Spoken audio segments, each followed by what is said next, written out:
Hey folks, you're watching another Charlie in the Rain interview where I'm literally like frothing over my favorite pop act in this country right now. Oh my gosh, there's this big crisis where people are like, oh, like we don't have good pop music in Australia and all the best pop is coming from overseas.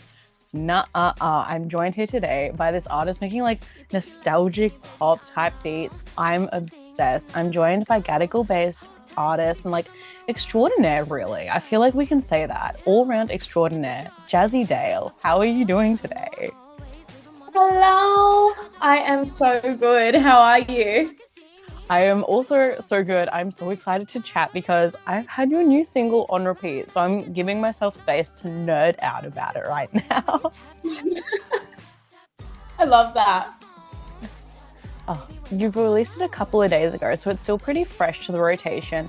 But tap, tap, tap. Oh my gosh, it's so good you've got to say it three times. Like, I am so obsessed with this track. Can you like tell us a little bit about the like bold reclamation of power that tap, tap, tap is? So, Tap Tap Tap was a song that I wrote about a man who was essentially harassing me over the phone for months, calling me nonstop and doing outrageous things to the sound of my voice. Oh And god. I am, for one, just sitting there being like, people still do this? Like, that's crazy, number Mm. one. And number two, I was like, how can I talk about this and get out my feelings, but still make it me and still kind of like, I don't want it to be one of those sad things. Like, I want it to be kind of like a let me take my power back by poking fun at this idiotic man. So that's exactly what it is. It's just like this situation happened. It should have never happened, but it did, unfortunately. So let me, kind of flip the roles and let me take the power now. Yeah, it's something so important because I feel like so often there's like people who like corner themselves in by expressing their feelings, and it sort of becomes like it puts themselves in more of like a vulnerable position. You're out here, you're like, I know what I'm feeling, I'm putting it out there, this is what's going on. It's like a little boost of confidence, you're owning your narrative. We need these Yeah. sorts of tracks, and I'm so obsessed that you've done this. Yeah, I love it. Everyone keeps saying, who is it? I can't remember who said it. Someone keeps saying he had the audacity, but I had the mic. So, and that's just how it is, unfortunately. Don't do Mm-hmm. stupid things to a songwriter. Everyone should know that by now. Mm-hmm. There's like this Taylor Swift interview from way back when she was just like a little country girl with her like curly hair and guitar. And she's like, if boys don't want me to write songs about them, then maybe they shouldn't do bad things. In my mind, Exactly. forever up there. She's right, Mm-hmm. unfortunately.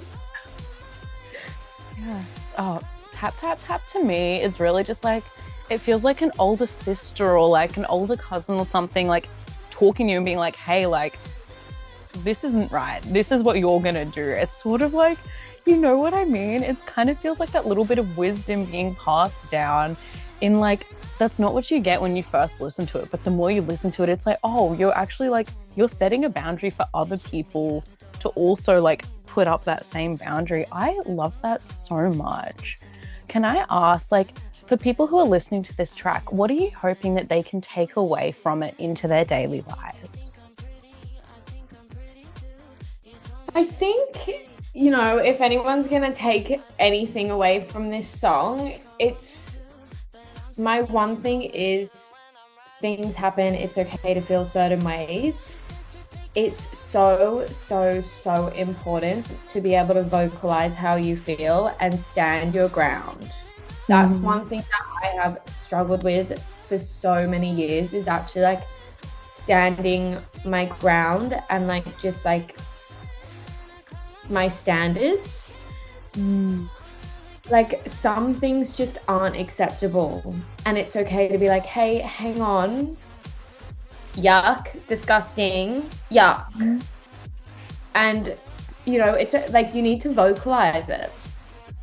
I feel like for a long time, like sometimes like I would like really keep things buried in because I am the type of person that would so much rather keep the peace than actually express how I'm feeling or like bring it up again because I'm like, have we already healed from this? Or like, is me talking about this going to reopen that wound? And then what I realized is once I wrote this song and actually, like, I'd never really talked about this story. So once I actually talked it through, I was like, wait, okay, healed.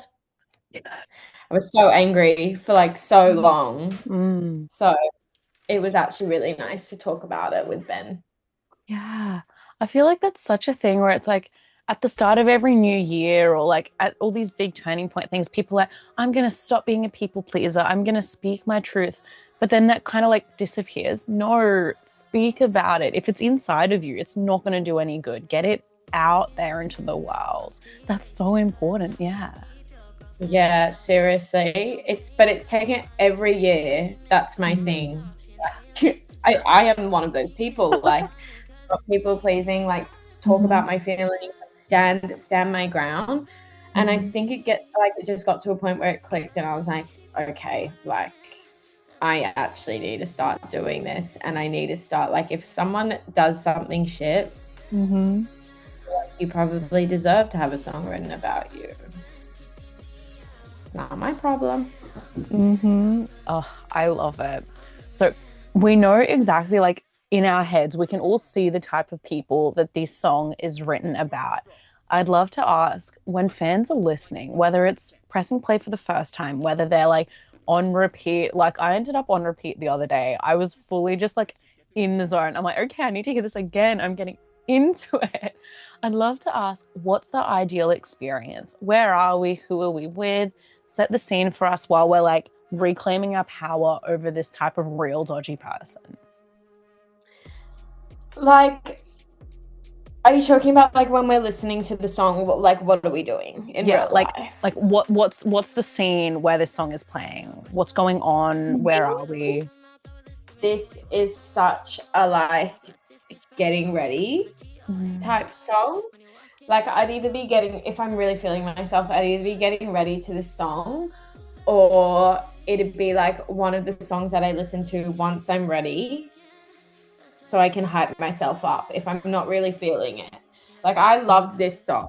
And don't get me wrong, I love to sing. Like I love to sing. But there's something about just essentially like talking the whole time. And it's just like, that's like completely, this song is just my inner monologue. So it's so fun to like listen to it during praise and like be like, oh, that's so funny. No, honestly, that's so real. It should honestly be everyone's inner monologue. So put that on while you start drinking, getting ready for the night. Keep that with you into the late hours, early hours of the morning in that head. Yeah. Put up those boundaries. Yeah. Keep it with you all the time. Yes. Oh, I was talking to you before about how like oddly addictive this track is. Like you don't expect it to worm its way into your brain. But I was like, to me, it feels like a CD that I heard from like when I was really young, but then it also sounds so modern, so grounded in something new. Can you tell us a little bit about the Tap Tap Tap mood board? Were there any inspirations and influences that you were just like, we are tapping into that. We are bringing that energy with this track? Yeah, so there were definitely like a lot of like kind of like 2000s influences, but I wrote this song with Ben Oldlin and I remember I think we were in Bali on like a songwriting camp and he's just like, when we go back to Sydney or when we go back home and I come to Sydney, we need to write a song like London Bridge by Fergie. And it's like the whole, like, I love the whole thing. It was like, how come every time we go around, like, you know how it like just like flows? Yeah. I really, really wanted to write a song that like have the chorus kind of flow and have everything so kind of effortlessly but like weirdly like flow into each other. And the tap tap tap, like it's like catchy. We love it. It's all I can hear everyone singing at work.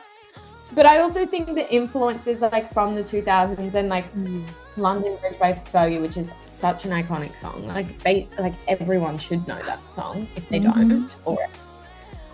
That's kind of what helps it be quite catchy. Like it's just one of those things where it's like you draw from like influences where everything is always going to be stuck in your head. Like there's a reason why like you can name like so many like 2000 songs, and then it's like as it goes on it's like they get harder to like, you know, name, because it's like every song in the 2000s was a banger. Yes, it's one of those things where it's like you forget how good the scene actually was, and it's like in my head I can see it was insane. It was so good. Yeah, like I'm so glad compilation CDs were such a like big thing, especially in the like mid 2000s, because you find them now at like op shops and it's like, oh, okay, like this is random. No, every track is just like such a solid track, and it's like there was such a wealth in the scene at this time. It's insane. Yeah, literally. I like think about this all the time because when I'm bored, I like to play like quiz games, and in particular, I like to play like 2000 songs, like who wrote that song, and there's just like 200 songs, and it's just like, oh, boom, Kanye, Alicia Keys, like Fergie, Black Eyed Peas, like it's just like icons. Yeah. It was so easy to name like all of them because it's just like I don't even have to look at the song. I can just think of who was one of those people back then. Yes, absolutely. And then even just like the people behind the scenes, like the certain songwriters and producers and stuff, when you actually look at it, it's like so many of like the hit singles came from the same places, and it's insane. I will forever think about the 2000s as like a pinnacle of music. Well, I also think there's a reason why people are pulling from like Timberland style and like all of that. It's because it was so iconic. Like it really just is. Like you can't really fault it. Like it was like banger after banger. So why wouldn't you want to like draw reference from that? Yes. We could talk about the 2000s forever. I literally am so obsessed. But also, I kind of feel like that was a big pinnacle moment of pop. Like people keep talking about like, oh, recession era pop, insane. All of this era was insane. But then you think about now, especially in Australia, I have been saying, I feel that we are on like the brink of an Aussie pop revival. It was really strong. We kind of got a little bit lost. We are on the brink of this. We are coming back strong. We have some of the best pop singers, pop writers in this country. Mainstream's bit slow on catching up, but I believe we have such a great wealth of talent in this country. When I look towards artists like you out here killing it, producing this pop music that I'm like, it's bringing it all back. It's coming back. I feel so good inside. I'm like, it's happening again. Our pop scene is in great hands. I'd love to ask, what do you think we could do to show the world that Australia does have some of the best pop music and pop stars in the making right now?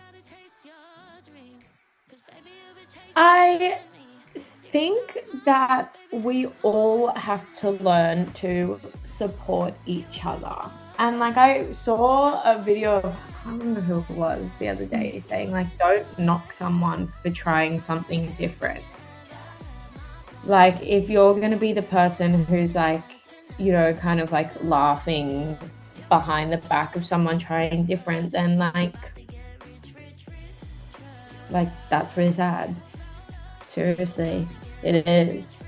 I think we need to support each other, and I think like it can be anything. It can be just sharing your favorite Aussie music of the month, like on your story, or sharing your favorite Aussie song. Like it's actually little things that are so easy, but every single little thing counts, you know, whether it's like buying a ticket to someone's show, listening to their song, like it's literally anything.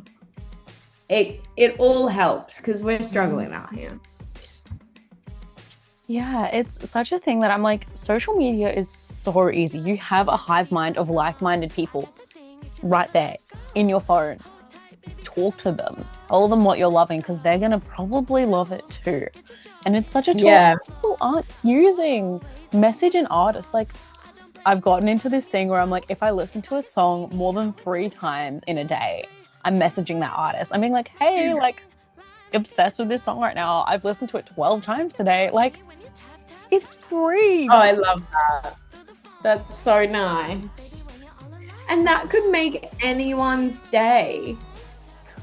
Like, so just do it.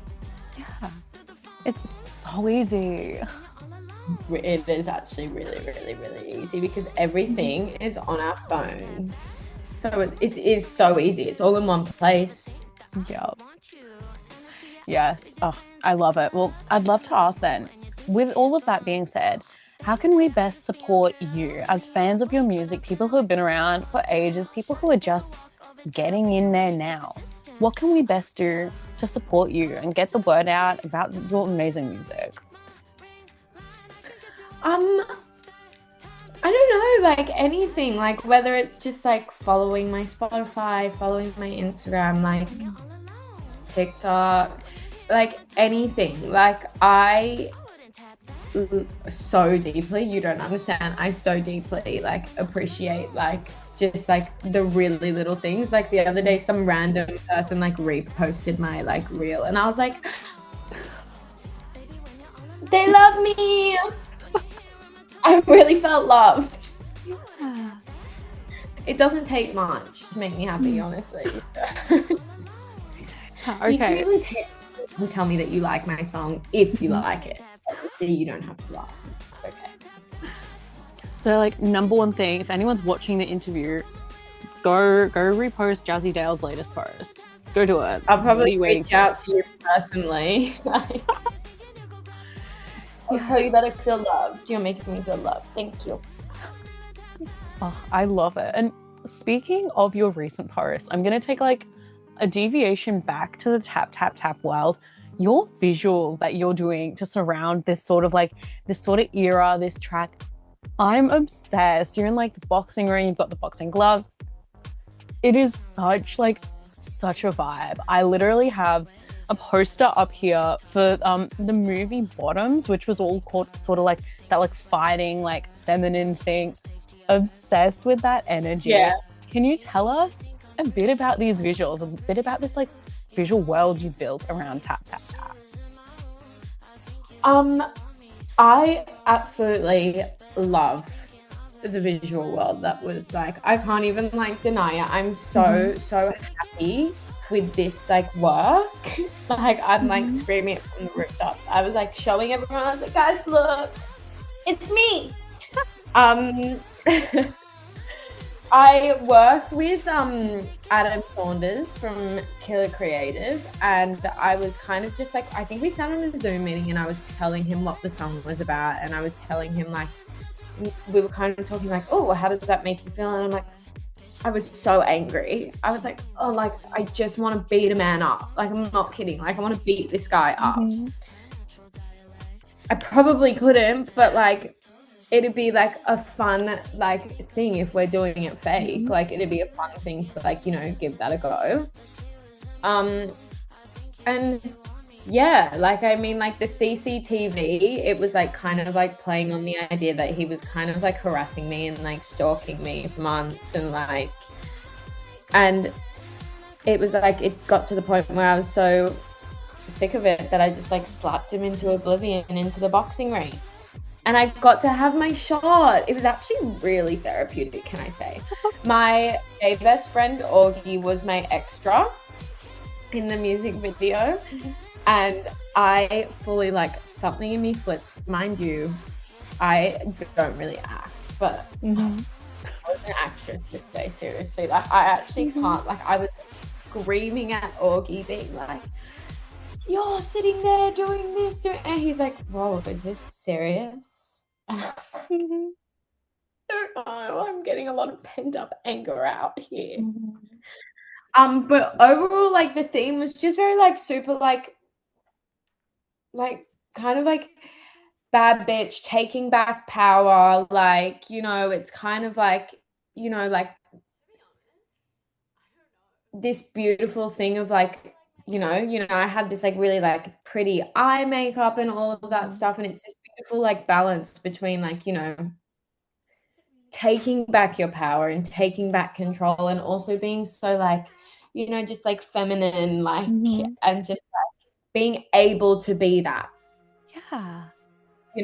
Without having like, without being like, scared or anything, like being so confidently feminine in the music video without, sometimes it's like, you get a little bit scared to be sexy or like scared to be like, so it was really fun. And I had the most fun I've ever had of my life filming that music video. It was so fun.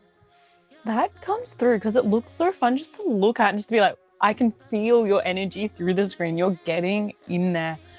Oh, I'm truly obsessed with it. We're coming into Aries season sometime soon, and I feel like it's going to be such like an Aries staple, that rage, that sort of like, oh, I'm obsessed. I have a lot of Aries friends, so they can help out with that. Yes, I'm clocking into my Aries duties. I'm like, I make my playlist of like, these are my emotional, my angry, like the songs I'm channeling. Tap tap tap will be on there. I'm gonna sit down and do that soon. Thank you. I love that. Channel it. Yeah, absolutely. And I feel like that's also such an important like point you just raised about like you want to be powerful and confident and in control of the situation, but you're also balancing it with sort of like your identity and being like, you can be an angry woman. You can be mad and feminine at the same time. Because it's such a thing. They're like, women and like femininity is always linked to like fragility. And it's like, Yeah, it's such being a thing where soft. it's like, deconstruct it. Like, show you can be both. That's such important, like, representation. The angry girlies are in your corner. And can I say, I think there is something so beautiful and powerful and feminine about an angry woman because you're sick of it. Like, I think that's like, fuck. I think it's beautiful. I think it's amazing. More women should be more angry more of the time. Like, are you kidding? 100%. Seriously. Yes. Oh, I love that. I feel like we need to trademark that, put that on a t-shirt, like. Maybe wait, merch, okay. Thank you. Yes, let's do that. I would rep that. I would wear that every day. Okay, cool. I'll send you the first batch. I love it. I was just talking about this track being like at home on my Aries Rage playlist. I'd love to now have a look at your playlist and close off our interview today by hearing which Aussie acts in like your local scene, in the broader scene across the country, and Aussie tunes you have been frothing over lately. Who's on repeat for you? I mean, I feel like this will not come as a surprise at all, but I'm loving my girl Salty. She is crushing it. Touch Grass. I find myself constantly being like, like just like by myself in my room. I love that song, but also like she has so many bangers, like like I love that one. That one's so good. Like she's just so insanely talented, and I've gotten the pleasure of being able to work with her a few times, and she's just like an awesome person. Great listener as well. Yes. Oh, Touch Grass is just one of those songs where I'm like, this is, you know how like Zara Larsson's having her lush life moment right now, and it's like 10 years on, it's still like everyone's still loving it. I feel that for Touch Grass. I feel like we're gonna get to 2036, which is one, very scary to think about, but that's still gonna be on repeat. The kids are gonna be like, wait, I found this song from a decade ago and I love it. I can feel it. I love that song. I think it is just like so, oh my God, there's like crack in it. Like there's something that just like itches my brain when like, think I got it, touch it. Oh my gosh. I love it. I listen to it all the time. Mhm. Oh, I'm so obsessed. It's the Aussie pop girlies. Y'all are killing it. I'm obsessed. Oh, I love it. I love all of it. I love Tap Tap Tap. Genuinely, I keep saying it. I feel like those two songs were actually the last two songs I added to my playlist. Tap Tap Tap and Touch Grass. Like, Oh, look at that. Me and Salty. yes. Oh, I'm so obsessed. I love this track so much. I love what it stands for. I love the visuals. I just love the whole world you've built about it. Thank you for like reaching into that place that you were kind of just gonna like bottle up and keep inside and sharing this song, because as much as it's just like an absolute like independent woman banger, it's also such an important track to have out there.